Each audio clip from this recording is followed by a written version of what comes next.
Salut, c'est Mélanie Marchand. Je suis ici en direct de mon garde-manger pour te faire part d'une expérience que moi j'ai vécue ce week-end avec un de mes conseillers, où est-ce que je suis allée chez lui pour faire son garde-manger. Alors, étant un conseiller COVID, je dirais, alors lui, il a commencé son garde-manger et tout récemment, il vient de déménager dans une maison qu'il a construit lui-même, qu'il a fait construire, mais il a tout désigné sa cuisine et il a un grand, c'est une pièce, OK, son garde-manger. Donc, il y a plusieurs tablettes, c'est vraiment un garde-manger de rêve. Et là, dans le fond, dans le déménagement, ça fait à peu près 1 mois qu'il est là. Il a défait les boîtes, il a placé les affaires à peu près, il a mis ça là, un peu partout, un peu n'importe comment, tout en mettant aussi, parce qu'en tant que conseiller, il s'était quand même organisé, donc avec la section, je dirais plus la section pâtisserie, donc tout ce qui était farine, sucre, cassonade, gruau, tout ça, c'était quand même bien organisé, c'était dans des modulaires, adaptés, mais le reste, il y avait beaucoup de sacs, il y avait beaucoup de boîtes. Il y avait beaucoup de pêle-mêle. Si tu cherchais les croûtons, tu pouvais peut-être chercher longtemps, ou une collation, ça se pouvait que tu trouves pas vraiment ce que tu voulais. Donc, je suis allée pour pouvoir organiser le tout et lui montrer un peu comment on fait un garde-manger. Parce qu'un garde-manger, ce n'est pas une partie de ta maison où est-ce que tu vas le faire d'un one-shot. Un garde-manger, si tu veux qu'il soit vraiment à ta couleur, à ta façon à toi, ton organisation, il va se construire au fur et à mesure du temps.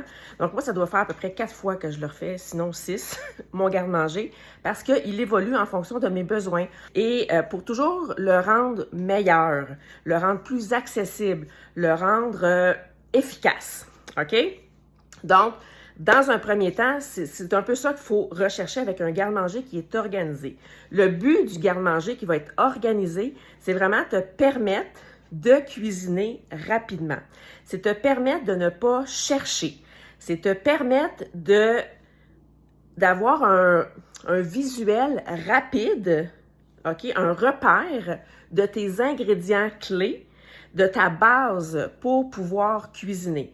Donc, il y a différentes sections que tu vas pouvoir établir et tu vas regrouper ensemble tout ce qui va ensemble. Ça, c'est la meilleure façon de pouvoir y arriver. On élimine beaucoup de sacs de plastique, de boîtes de carton. C'est des façons de... On les achète, on n'a pas le choix, c'est comme ça, à part d'aller dans des magasins où est-ce que tu peux amener directement ton contenant et le remplir avec le vrac. Mais sinon, on n'a pas le choix pour le transporter à la maison. Le fait d'utiliser les modulaires, c'est que ça va te permettre d'avoir un gain d'espace. Ce qui est important quand on fait un garde-manger, donc, il faut commencer à quelque part, OK? Donc, on y va avec ce qu'on a, donc les contenants que vous avez peut-être déjà, puis après ça, ben en fonction des besoins ou des nouvelles habitudes que vous allez mettre en place, à ce moment-là, on va venir adapter. Donc, la quantité que vous achetez le plus régulièrement, c'est le contenant dans lequel vous allez identifier que ça, c'est lui, ce contenant-là, il sert à mettre le riz, OK? Ce que vous allez découvrir, OK, c'est votre maladie mentale. Alors, en faisant ce processus-là, vous allez découvrir que vous avez une certaine petite maladie mentale qui s'appelle d'acheter en grande quantité un ingrédient que vous pensez que vous n'avez pas. D'accord? Alors là, j'ai des exemples à ne plus finir. Donc, moi, j'avais Leila qui avait acheté des lentilles parce qu'à chaque fois qu'elle allait à l'épicerie, elle achetait un sac de lentilles parce qu'en voyant le sac de lentilles, elle se dit « Ah, faut que je fasse cette recette-là ». Mathieu, lui, a découvert qu'il y avait vraiment une maladie grave au niveau du café. Au niveau des... chez Costco, quand le sac est en spécial de pretzel, petit craquelin, il peut pas s'empêcher d'acheter un sac. Mais là, il s'est rendu compte qu'il y avait comme 3 sacs d'avance. Fait que là, je pense qu'il s'est dit, ah, peut-être que le prochain spécial de pretzel, je vais laisser faire. Alors, c'est ce que ça va vous permettre. Inquiétez-vous pas, ça se guérit très facilement. Cependant, vous allez voir que peut-être que ce budget-là que vous avez attribué, dans le fond, à ces ingrédients-là, c'était peut-être pas tant nécessaire. Vous auriez pu le mettre ailleurs. Donc, c'est là où l'organisation, comme vous allez le voir, va vous aider à venir économiser à petite échelle des petits 20 $ à gauche et à droite. À un moment donné, ça fait des 100 $. Donc, c'est ça qui va vous permettre de mettre ça priorisé sur d'autres choses.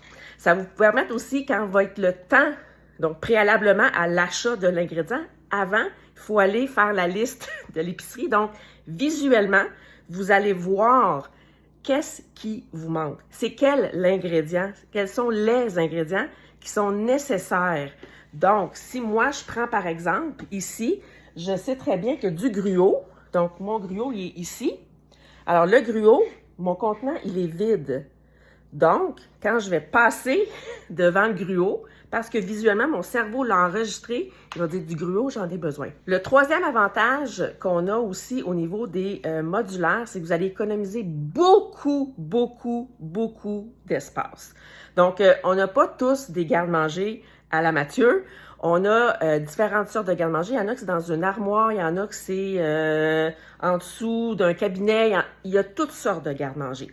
Je vous le jure, vous allez voir les photos, on économise énormément d'espace parce que c'est modulaire, ça veut dire que ça s'empile un sur l'autre et ce qui fait qu'on vient réduire l'espace nécessaire pour tous les ingrédients. Parce que des sacs de plastique, des sacs de pâte, là, un par-dessus l'autre, ça prend beaucoup trop d'espace, ça s'empile très mal, ça tombe, le sac est à moitié ouvert, ça se répand partout quand tu viens pour le prendre. Si tu as des tout petits, c'est l'horreur, c'est les dégâts assurés, c'est de l'argent gaspillé. En plus, comme les modulaires ont des hauteurs en particulier, tu peux calculer la hauteur de tes tablettes avec tes modulaires. Donc ça va te permettre aussi de connaître quelle grandeur ça serait nécessaire pour toi. Est-ce que ça serait plus des rectangles ou des carrés? Parce qu'en fonction de la profondeur également, tu vas pouvoir décider si tu as besoin d'avoir 2 modulaires, un en avant de l'autre, un modulaire seulement, est-ce que tu veux y aller avec carré, rectangle? Donc, c'est comme ça qu'on va être en mesure de pouvoir le faire. L'exercice que je propose souvent aux clients, c'est de prendre une table, de se prendre un ruban adhésif et de déterminer la largeur de vos tablettes. Et là, vous venez jouer avec vos produits tout en ayant en tête de garder, dans le fond, votre section. Donc, si c'est une section pâtisserie, si c'est une section céréales, vous pouvez venir moduler en fonction de ça, puis trouver qu'est-ce qui est le plus rapide, qu'est-ce qui est le plus efficace pour vous si vous vous mettez en situation de prendre la farine. Est-ce que d'avoir un grand contenant, mais de mettre 3 contenants par-dessus, si c'est efficace ou pas efficace? Alors, vous vous mettez dans ces situations-là. Il faut prendre un certain moment pour pouvoir y réfléchir, mais une fois que c'est fait, ça s'appelle la liberté, ça s'appelle l'action rapide et facile. Ça s'appelle je me revire de bord, je regarde ce que j'ai et je peux inventer quasiment une recette, OK? Et ce que je souhaite pour vous, dans le fond, quand vous allez commencer ou quand vous allez continuer à organiser votre garde-manger, c'est de trouver cette activité satisfaisante. Alors, le fait de... plusieurs personnes vont dire « Ah, mais voyons donc, là, on fait pas ça, ça fait trop compliqué. Pourquoi est-ce que tu viderais toutes tes affaires dans des plats? » Parce que ça va permettre, je l'ai tout dit tantôt, ça va permettre d'économiser beaucoup d'espace et de temps. Mais vous allez trouver cette activité très satisfaisante, puis vous allez voir à quel point. Tupperware, c'est pour s'organiser, c'est pour sauver de l'argent.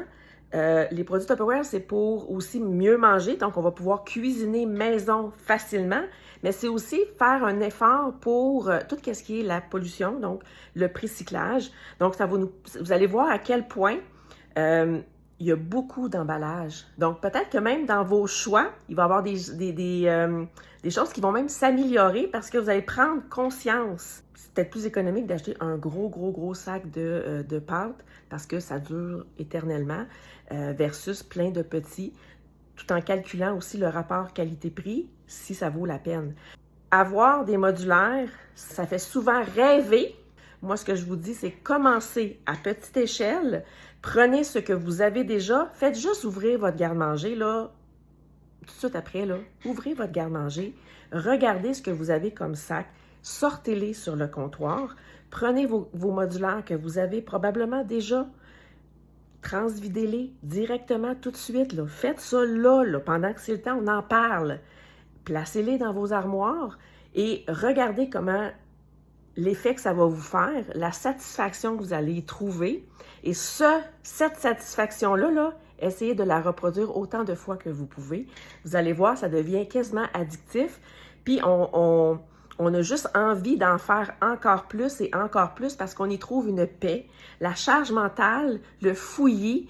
Et quand tu donnes un ordre à un enfant ou un conjoint, s'il sait lire, normalement, il devrait même trouver facilement. En tout cas, d'habitude, ça marche.